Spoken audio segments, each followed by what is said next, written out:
All right, hello everyone. My name's Dana. I'm an analyst at Dark Horse. I'm filling in for Dan today as he's away on a conference. Lunchalytics this month is a little bit different. So rather than an industry focus, we're going to be talking today about building an analytics team, and we're very excited to be sponsored by Groundswell. So before I call them up, there's going to be a bit of a longer talk today since our other speaker unfortunately caught a stomach bug and couldn't come in today. So I'm going to switch the order up a little bit and ask some questions right off the bat. So is there anyone here who this is your first time coming to a Lunchalytics? Awesome, lots of new folks. Who here is someone who works as a creator of data analytics? You're either data scientist, you work on an analytics team, couple? Okay, cool, kind of this middle area. Who here is a consumer of analytics? So maybe someone on the business side who's using analytical data to drive decisions. A few more. Okay, cool. Anyone in maybe academia? Anyone studying or teaching something related to data? Okay, cool. And then who have I not hit? Who didn't fit into any of those buckets? Okay, cool. Awesome. What area do you work in, if you're cool to say? Consulting. Consulting? Okay, cool. Awesome. All right.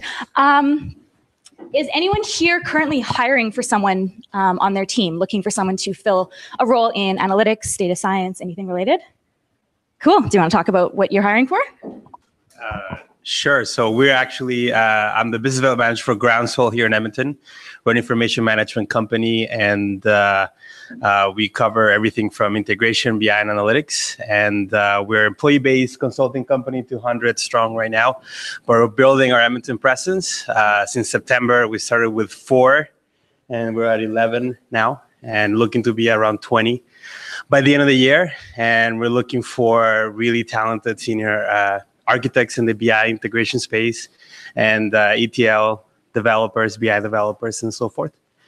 Yeah. Awesome. So I'll get that information from you, and I'll add it to, we have a job board on our website, so I'll post that up there so you can get the word out. Anyone else looking to hire someone for their team? That's it today. All right, cool. So without further ado, I'm going to pass it over to Russell Bryant from Groundswell. He's going to be talking today about a common language for data scientists, data engineers, and business. So please welcome Russell.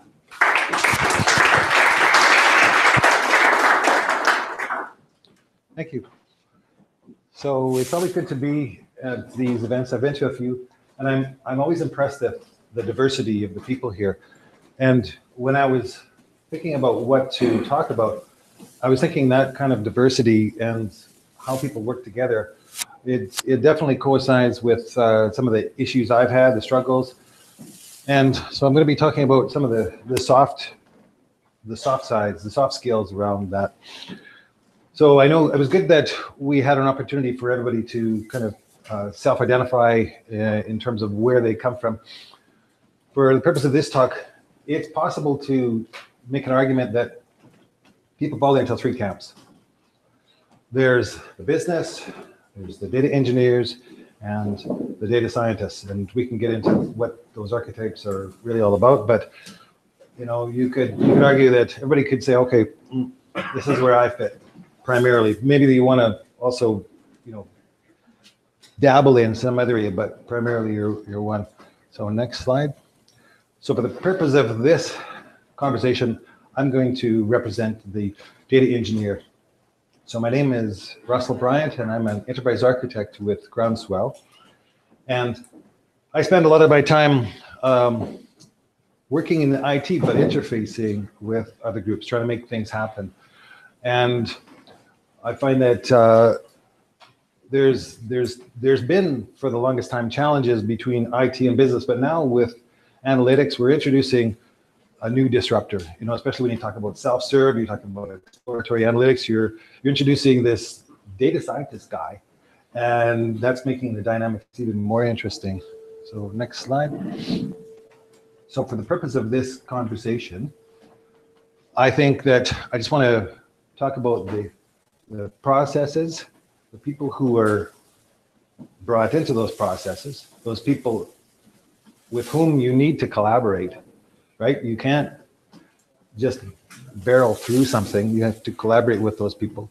And then some, what I think are some guidelines as to how you know if you are actually making progress and working together.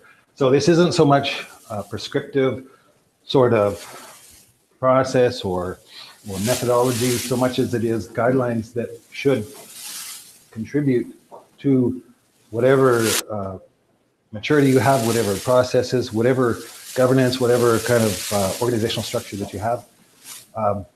It's things I think that you need to kind of think about as you're growing, as you're developing. So next slide.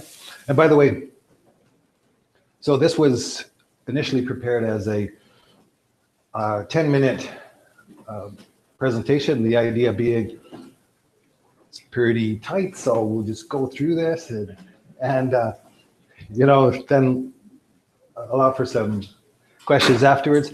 But if along the way there's any questions, concerns, like I just don't get it, or you want to dive into something, you can raise your hand.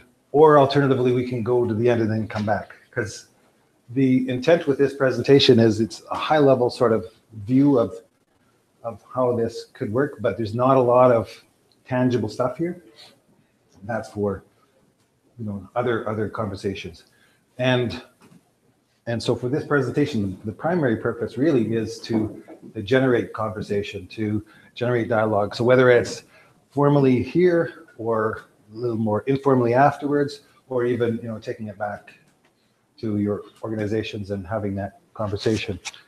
But with regards to processes, you could argue many ways of categorizing what we're trying to do here and how we all need to work together. But you could argue high level, we've got find, store and curate, analyze and share. Everybody's got their own sort of categorizations, but here's an example. Within each, there's many specific processes where people need to work together. And for each one, you need to have all three of those archetypes, all three of those groups and people working together. If you try and do any of these things without one of those groups, you're going to be in trouble. And there's a tendency to think, with regards to, let's say, I don't know, ingestion, that the data scientists don't care. They care. Everybody cares about all of these processes, but they have different sort of agendas and issues. So next slide. So as I was suggesting earlier, that we're kind of going through a bit of a flux in the industry. There's this disruptor of the data scientists into the mix. You know, for the longest time, we had the business and IT, so the business guy and the data engineer guy, and they always had their troubles. Anyway, we always knew that, right? The maybe you could just click through the next three. Yeah, good. That's you need to stop there. So we know that the business and IT each thought the other didn't know how to do their job, and if they could only just understand what needed to be done. But it was not too crazy a dynamic where these people don't get along, and you can maybe introduce somebody in the middle who's a business relationship manager, and they can kind of mediate that, hopefully mediate and talk, you know, the other language. Now we've introduced the third, this data science guy, who's a bit of a rogue. He has his own concerns and considerations. He just wants data, he wants to play with it, he wants an environment, he wants people off his back. And so now, you know, typically we find that the business guy is in the middle. They're going to the business on each side, and the business guy doesn't really know what they're asking for. There's not this line of communication. It's not very well fleshed out. It's not very sophisticated. And with a lot of this stuff, the business guy isn't even sure which side to go to. It may be who has the better relationship. The business guy golfs with Matt, so he knows if he phones him up, says, hey, I need a problem. Or he may not really understand what it is that Matt does. So calls the, you know, the business guy, Abe calls Matt, sorry, Abe calls Kyle. I forget their names. There we go. And then Kyle, he's expecting Kyle and the data scientist, because they're both technical guys, they'll figure it out. They won't necessarily. So next slide. So let's look at a specific example, a specific case study.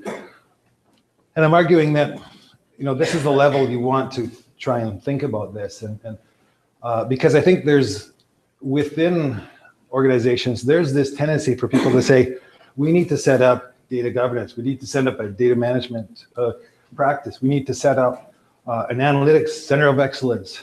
We need to set, we need to do those things before we can make progress.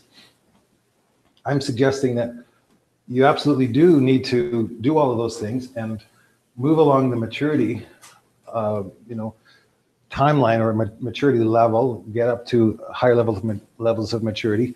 So all those things are important, but even if you're doing that, we still need to think about it from the perspective of specific requirements or demands. So you've got this data steward and you've got this governance committee, great. But here's an example. So just click the next 5 or 4. So that, oh, sorry. When we were strategizing this earlier, we were expecting we'd have the mouse available. So there we go. So that's okay. So we need some data. And why do we need data? Because the business says, hey, I need some insight into something to help me with policy. And that's where I'm starting from. So it's kind of a given that you might reach out to Matt. Next slide, the next click, yeah. And Matt says, I think I'm going to need some data because the repositories that are available to me, I'm not sure if data's in there. May or may not be complete. So for exploratory purposes, you might want a lot of data to play with. So let's see what's out there, and I don't readily see what's available. So click again. And Matt may talk to Abe, and Abe says, well, I've got some catalogs of data, I've got some policies and procedures that I care about. And it could be that there's something there. It could be it's all in Abe's head, right? Abe's got it in his head and he's not able to share that with people. And so, but he might be able to provide some feedback there. And then the next one. And then in terms of how you get at it, the data engineer may have some input as to what standards they would like to see, and how it might be pulled in for the purpose, for their needs. If this is entirely exploratory, then there's a certain way of doing things. If it's not, if it's more, something that's going to live on, then there might be other approaches that they suggest. It kind of depends. There's no specific right answer. But I guess, and click again, and then hopefully somehow that we do between them negotiate some strategy that makes sense here. Now, in the absence of having circle here, some method of communication, what often happens is that the data scientist, Matt, is going to talk to Abe. Abe, if you got HR data, sure, connect to the ERP. There you go. And may not realize that Kyle may have some concerns about that, about how it's done. If you haven't beforehand had some kind of an understanding that these people all need to work together, they have a common goal and they need to have common language, then you're not necessarily going to have this proper dialogue. And when you do try and sort this out, you need to ensure that you are using a language that everyone can understand. So in other words, if Kyle starts throwing out reference architectures or technologies, it's not appropriate. Like, what difference does it make if it's SSIS or PLSQL or creating a cube or whatever? That's going to be the kind of thing that Matt and Kyle can figure out and sort out the details. But Abe is going to go, I don't know what you're talking about. I don't know why it matters. But we need to talk about it from the perspective of the appropriate approach for the requirement. And whatever it is that you choose has to be either, a short-term thing or something that's going to live on. But, if the go-to sort of answer is connect up to the ERP or connect up to direct source, or just go with those kind of one-off things, you're creating you could argue a technical debt that, not unlike what you see in IT, you're creating this debt of connections to data sources that isn't going to further you along. Now, you need this process to be agile and iterative and flow well, because if it is truly an exploratory need, they're going to want, turn around in a few hours, maybe a couple of days at most. They aren't going to want to hear the answer of, we're going to stand up a data mart for that. That just won't work, or even extract into a reporting data store may be not what they need. But on the other hand, maybe that is the more appropriate thing. Maybe we should set up a landing area for data so we can explore it, because this is the kind of thing that's going to happen all the time. So I have to think that this kind of an approach or understanding is almost intuitive. You should kind of expect this happens.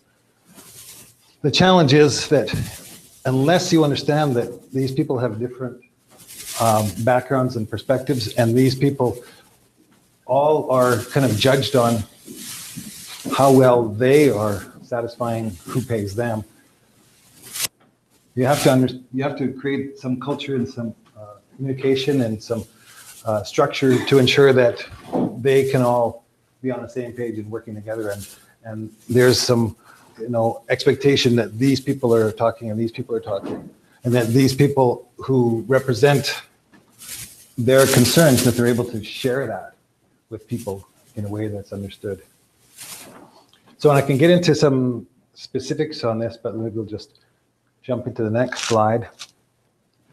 So this is kind of the takeaway for some of the considerations for whatever methodology, process, structure, organizational structure that you're working on, that it's imperative to have a common language that everybody understands, that you shouldn't be using terms or using reference material that isn't understandable with the various groups.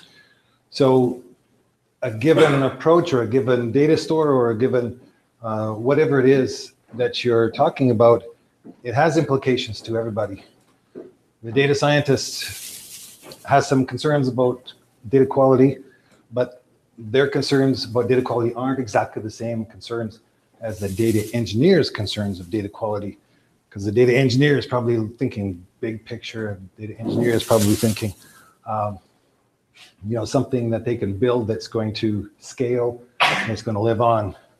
So there's some commonality, but we have to realize that there's, of the common ground, we have to be talking about the terms that everybody can understand, and understand that for any given sort of exercise, driving through a given process, driving through a given request, that there are common goals. We're not fighting. We all have the same concerns, and there has to be perhaps some negotiation and some understanding of where there's going to be give and take, but do it in such a way that you always focus on the common goals.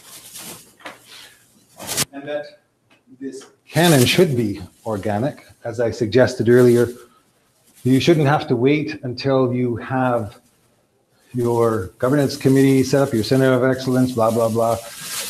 Ideally, as you go through this will help to evolve into these groups, right? I mean, in that circle that we had, ideally there would be representatives in your governance committees, your center of excellence groups, if you have them. But if you don't, there's no excuse for not at least still reaching out and trying to ensure that what you're creating is of value that could live on, as opposed to these one-off sort of things that don't further things. So it can and should be an organic sort of thing.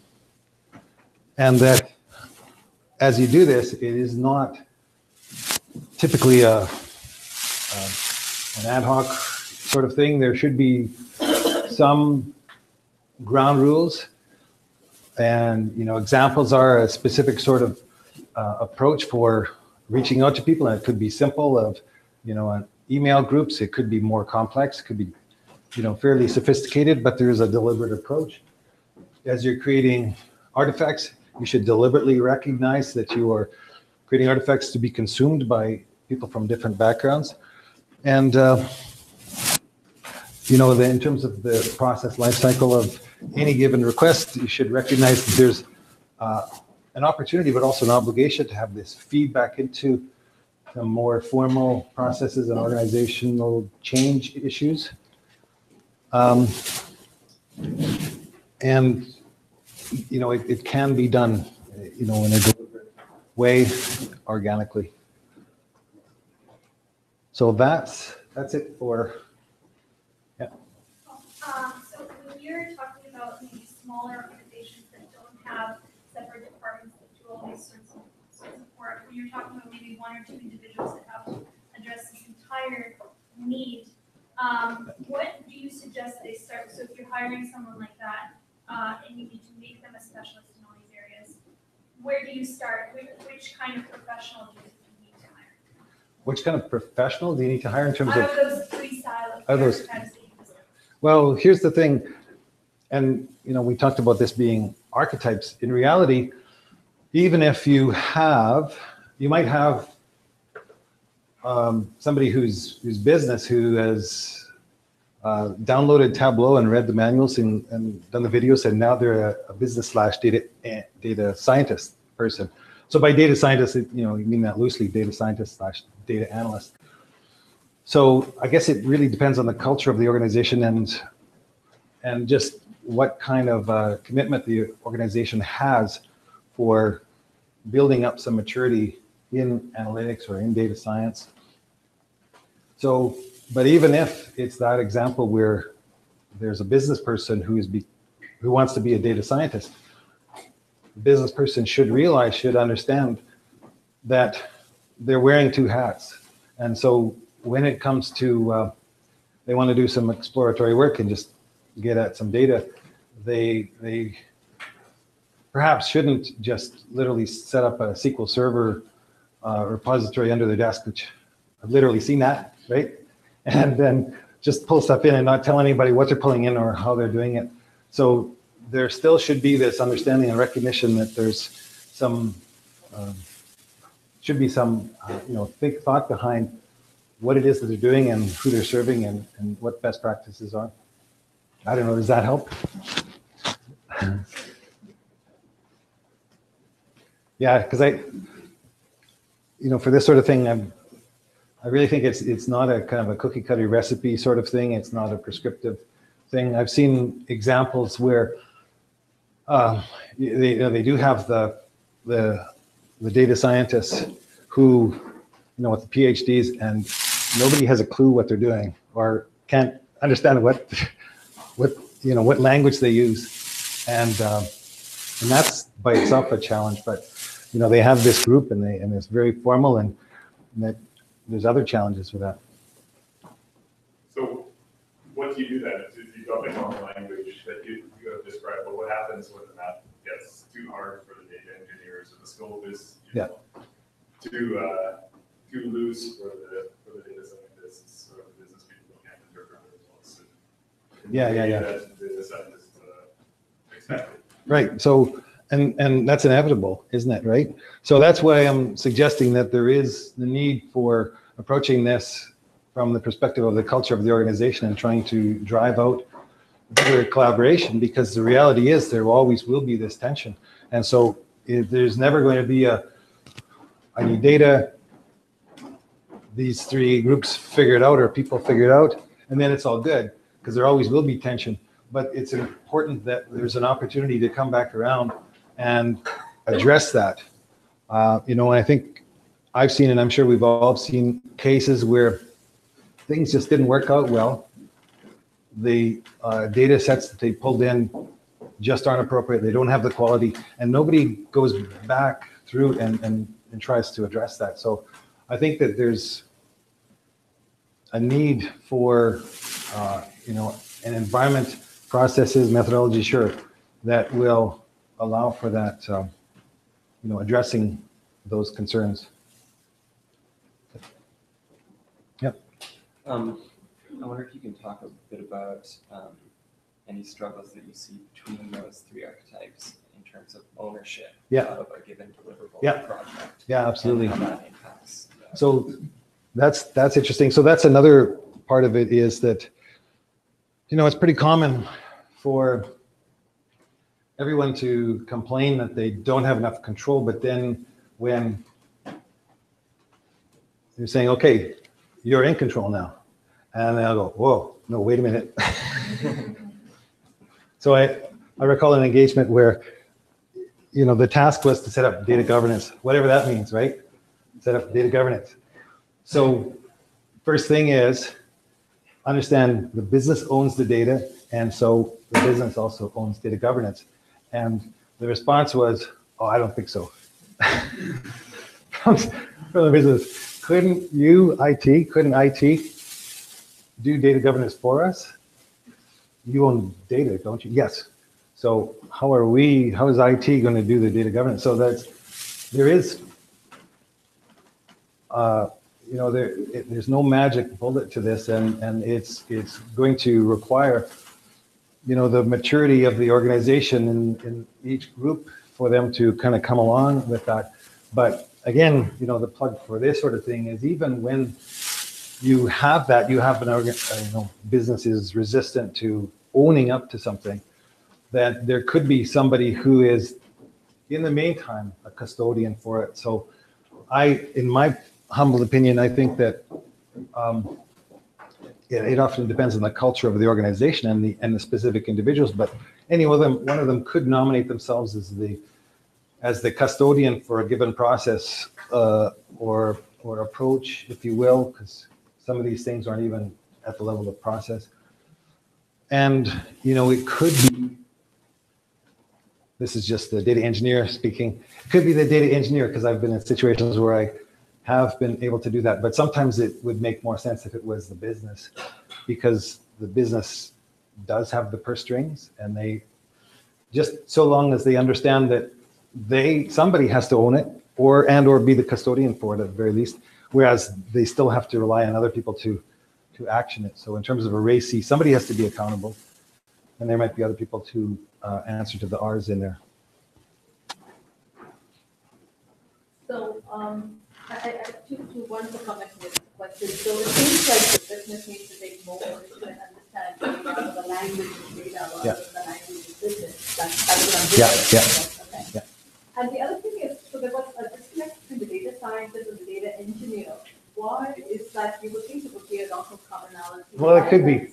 And it could be. And so this is just my example. And there are times when, the data scientist and the data engineer, they might actually live within IT, and there might be perhaps a too close a relationship, and it becomes cliquey, and they kind of work together and they don't involve the business. So yeah, there are many kind of examples of an anti-pattern to this. But I guess one of the main reasons why there's often tension between the data scientist and the data engineer is that there's often drivers from the data engineer's perspective to set up something that's robust and scalable and enterprise and mature. And, they're talking about investing, months of effort into developing a warehouse or a data lake or, some kind of an integration sort of strategy. And here is the data scientist. They're saying, that's all great. Tell me when it's ready, but I need this data tomorrow. And the data engineer may say, can you just wait? Or can you, I've been in situations where the data engineer would actually take a hardline approach, even though they can't offer anything within the time frame. They would actually go so far as to say, no, I'm not going to allow you to do a direct connection into this reporting data store because.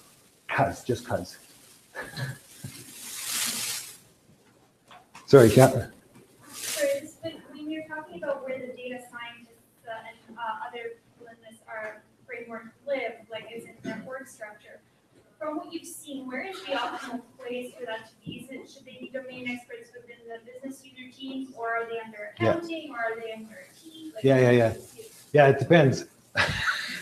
So, but you've hit on something else too, in terms of, again, the traditional thing is there's business, there's IT. We recognize that, people are kind of exploring how they could blend that in together. It often gives rise to shadow IT because of the imperfections there.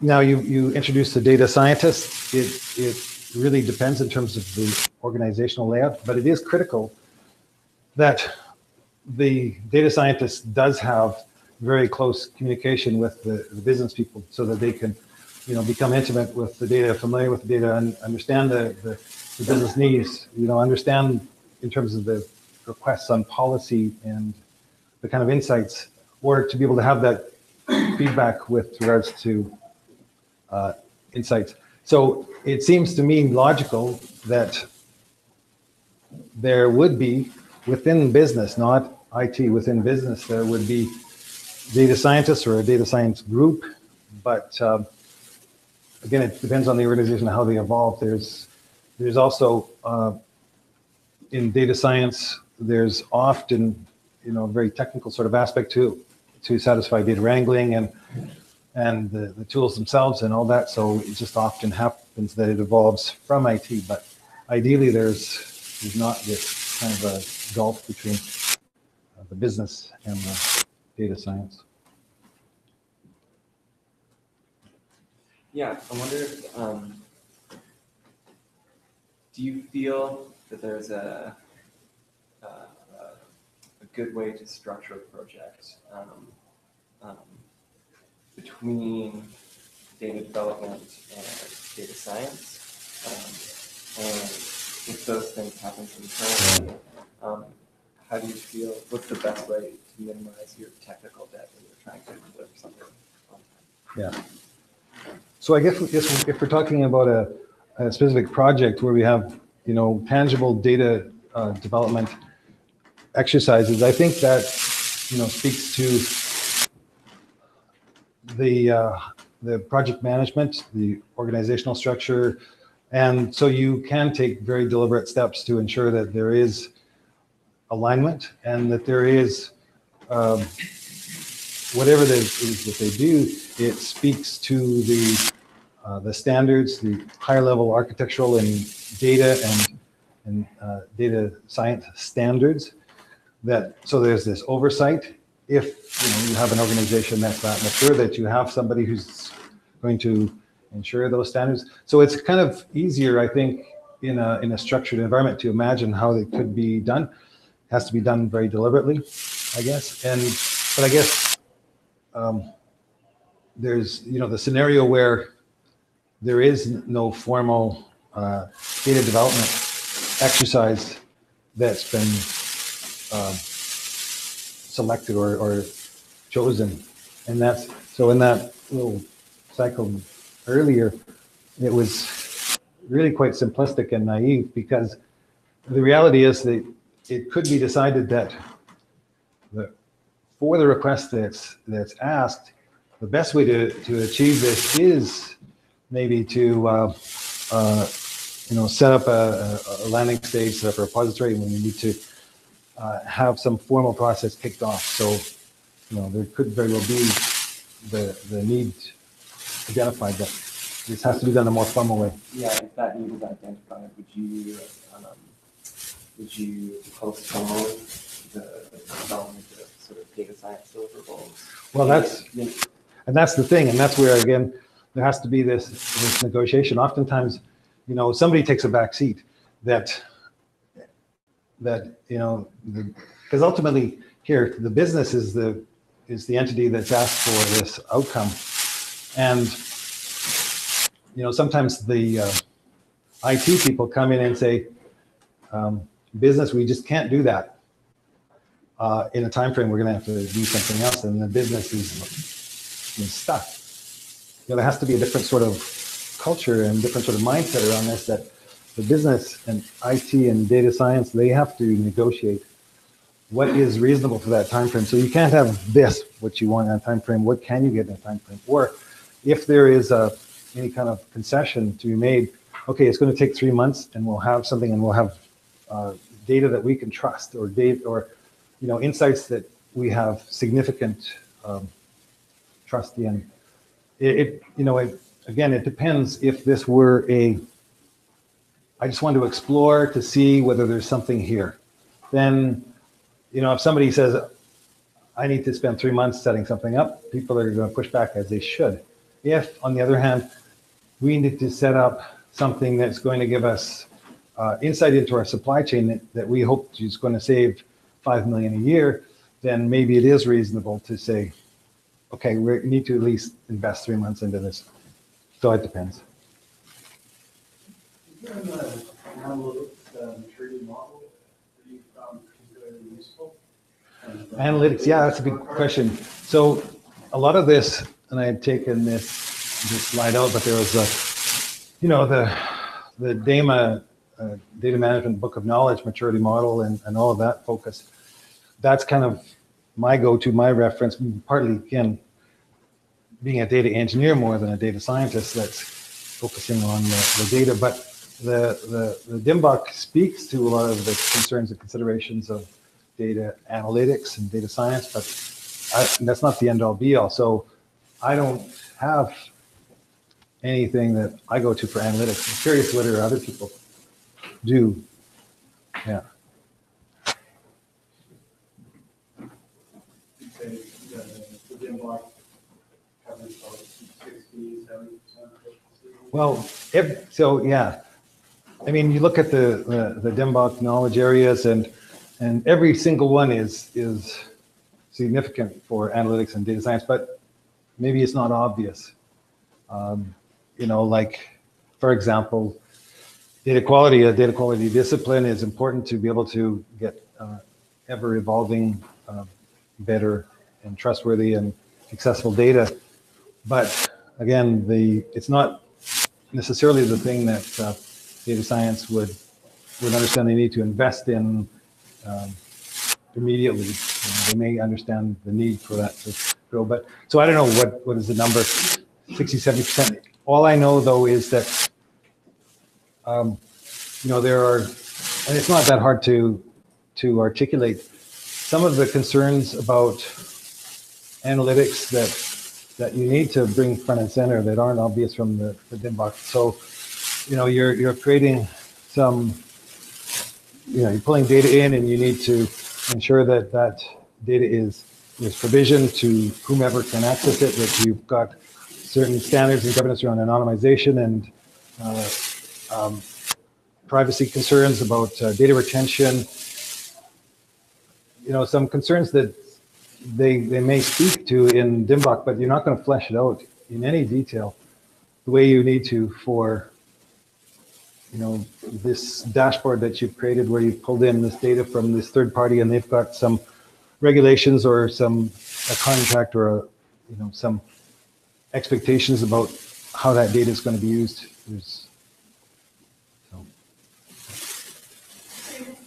Maybe a little bit on topic, but where do you see the ethics responsibility reside in terms of or decision allocation, say, right? Do you see it with IT? Do you see it with data scientists or business? So ethics, yeah. I don't know.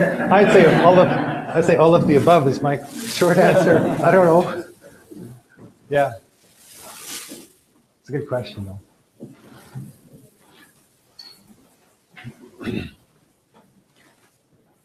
Any other questions? Oh, back there.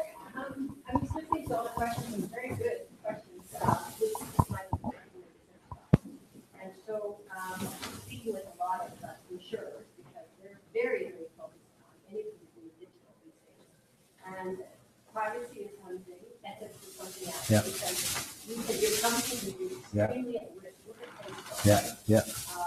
If, let's say, and they don't care who you are. Usually if you take the lump on the head, it's usually business. Yeah. So let's make these in terms of the people here. You're bringing up really good questions. I think this is what food providers. Yeah. And I think business will say, I don't like the answer to here. I don't know. Work it out. I think that they would very much welcome what I would call prescriptive. Yeah. Okay, not preventive, prescriptive processes that we should follow to give a clearer path to both your data scientists and engineers. Yeah. Because I do the budget side, and we fear that other sides say, well, we're going to achieve that in this time and this budget. And the services have expectations of service delivery.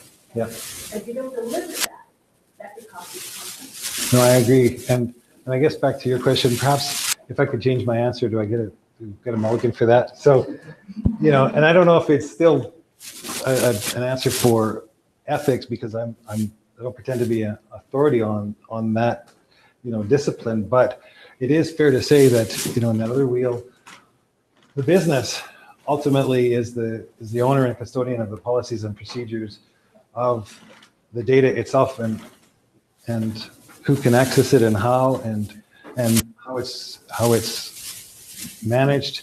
So they do have to, whether or not they are, you know, responsive to regulatory bodies or they themselves have their own standards. Now, I'm not sure if that really does justice to the term ethics, because I think there's a lot more to that. But I think, so primarily, though, it should be business that is owning a good chunk of that. On a similar note, I guess quality, again, who is accountable or responsible for quality? Yeah, so data quality is an easy one, because it's, you know, again, the business owns the data and they own processes related to that, but they all share a role in this, in that, and that's a good example, because IT often says, okay, that's mine, data quality is mine, so we're going to bring in some, and it's heavily focused on technology, we're going to bring in some tools to address data quality, and not recognize that so much of this is process and so much of this is people. So, you know, it has to ideally be the business that owns this. Now, the other challenge, though, with data quality, and this is kind of getting up to the common language, data quality, if you have the three people in the room and you mention data quality, each is thinking a different thing. And the IT person is probably thinking that this is technology, this is a specific discipline, there's a number of processes that feed into it. And the business person is probably thinking, we want the quality data to be good. And it depends on the context as to whether that term data quality is used in the same way or understood in the same way by others. So in that regard, you know, I'd like to see, when there is discussion in meetings and negotiation, that you have more precise terms like trustworthy data or accessible data or that sort of thing. And, you know, there's loaded terms like data quality, or another one is master data management. You throw that term out and everybody has a different understanding of what it means. Is it consistent or incomplete? Yeah, yes, yeah.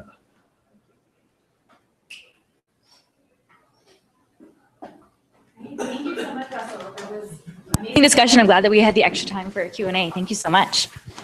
All right.